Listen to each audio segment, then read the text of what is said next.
I used to work as a night nurse in an old psychiatric hospital. The place had been running since the 1930s, long before digital records or modern medicine. By the time I joined, only a few patients remained, and the walls carried decades of secrets. There was one patient I'll never forget. Her name was Eliza Ward, or at least that's what her file said. She had been admitted in 1965 after a violent episode involving her family. The disturbing part was, she hadn't spoken a single word since that day, nearly 50 years. Her room was down the east wing, an area we rarely entered after dark. Power there was unstable and patients often complained about the humming at night. But Eliza never complained. She would just sit in her wheelchair by the window, staring out into the courtyard that had been abandoned for years. On my last night there, I was assigned to her wing alone.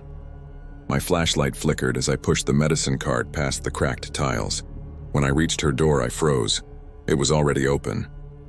Eliza sat facing the wall instead of the window this time. I said softly, "Eliza, it's time for your medicine." She didn't move.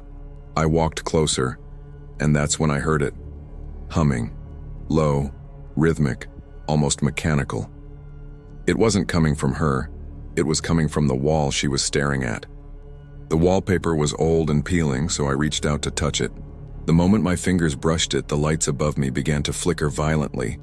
The humming grew louder, until it sounded like breathing. I backed up, terrified. That's when Eliza turned her head slowly toward me, her eyes wide, lips trembling. Then she whispered the first and only words anyone had ever heard her say. They said they'd take me if I stopped talking.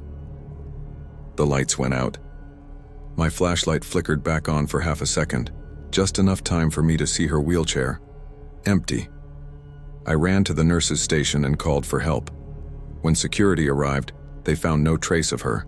Just a faint outline burned into the paint on the wall, like someone had been pressed into it. The official report said she'd escaped, but that's impossible. There were no open doors, no windows, no footprints, nothing. 2 weeks later, the hospital shut down completely. It was a small room, barely large enough for a person to stand.